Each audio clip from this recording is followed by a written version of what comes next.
ಆಗಲ್ಲ. ಅದರಲ್ಲೂ ಮುಖ್ಯವಾಗಿ BJP ಮತ್ತು JDS ಕೂಡಿದ್ರೆ ಇನ್ನೂ ಕಷ್ಟ ಆಗ್ತದೆ ಅನ್ನುವಂಥ ಮಾತಿನ. ಯಾಕಂದ್ರೆ ಮತ್ತು ಇನ್ನೊಂದು ಮಾತಿಗೆ ಭಾಳ ಸೂಕ್ಷ್ಮಗೊಳಿಸ್ಬೇಕಾಗ್ಯದ.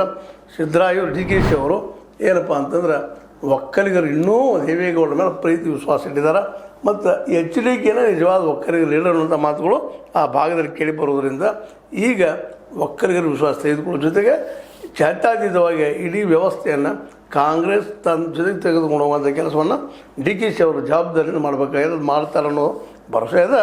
ಬಟ್ ಇನ್ನು ಮುಖ್ಯ ಅಂದ್ರೆ ಈ ಜನರಿಗೆ ಏನು ಮಾಡ್ತಾ ಇದ್ದೀರಿ ನೀವು ಅಂತೇಳಿ ಅನ್ನೋ ಪ್ರಶ್ನೆಗಳು ಕೇಳಿ ಬರ್ತಾ ಇದ್ದಾವೆ. ಈಗಾಗಲೇ 2-3 ದಿನ ಈ ರಾಜಕೀಯ ಪ್ರವಾಸ ನಡೆದಿದ್ದು, ನಾ ಹೋಗ್ತನು ಬರ್ತನು ರಾಜೀನಾಮೆ ಕೊಡ್ತನು ಅನ್ನೋ ದೊಡ್ಡ ಸುದ್ದಿ ಆದಾಗ ಜನ ಮಾತಾಡಿದರು, ಈ ರಾಜಕಾರಣಿಗಳಿಗೆ ಅದರಲ್ಲೂ ಕಾಂಗ್ರೆಸ್ಸರಿಗೆ ಆಳಲಿಕ್ಕೆ ಬರೋದಿಲ್ಲಪ್ಪ, ಇವರು ಇನ್ನೂ ತಮ್ಮ ಮೂಲ ಬುದ್ಧಿ ಬಿಟ್ಟಿಲ್ಲ ಅನ್ನುವಂಥ ಮಾತುಗಳು ಅಲ್ಲಲ್ಲಿ ಕೇಳಿ ಬಂದಿದ್ದಾವೆ.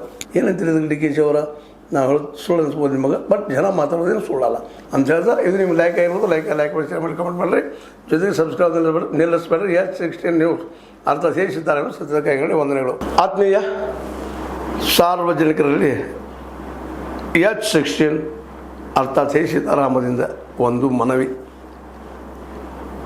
ಈ ಸಂಸ್ಥೆ ಭ್ರಷ್ಟಾಚಾರ, ಅನ್ಯಾಯ, ಅತ್ಯಾಚಾರಗಳಿಂದ ನೊಂದವರ ವೇದಿಕೆ. ಅನ್ಯಾಯಕೋರರ, ಭೂಗಳ್ಳರ, ನಶಾ ಸಾರಾಯಿ ಮಾಫಿಯಾಗಳ ವಿರುದ್ಧದ ಧ್ವನಿ.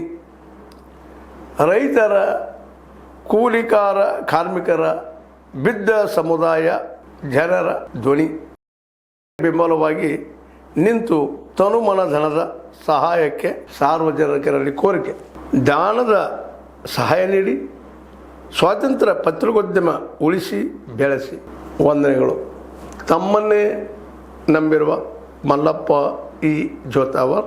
ಈ ಕೆಳಗಿನ QR ಸ್ಕ್ಯಾನ್ ಮಾಡಿ ಅಥವಾ ಈ ನಂಬರ್ ಅಂದರೆ 7411402405ಗೆ ಇಲ್ಲ 9686864852ಗೆ ನೀವು ಫೋನ್ಪೇ ಮಾಡಿ, Paytm ಮಾಡಿ ಅಥವಾ ಇನ್ನಾವುದೇ ಮಾಧ್ಯಮದಿಂದ ಗೂಗಲ್ ಮೂಲಕ ಸಹಾಯ ಮಾಡಿ ಈ ಪ್ರಾಮಾಣಿಕ ಪತ್ರಿಕೋದ್ಯಮವನ್ನು ಉಳಿಸಿ ಅಂತ ಮತ್ತೊಮ್ಮೆ ಮನವಿ. ವಂದನೆಗಳು.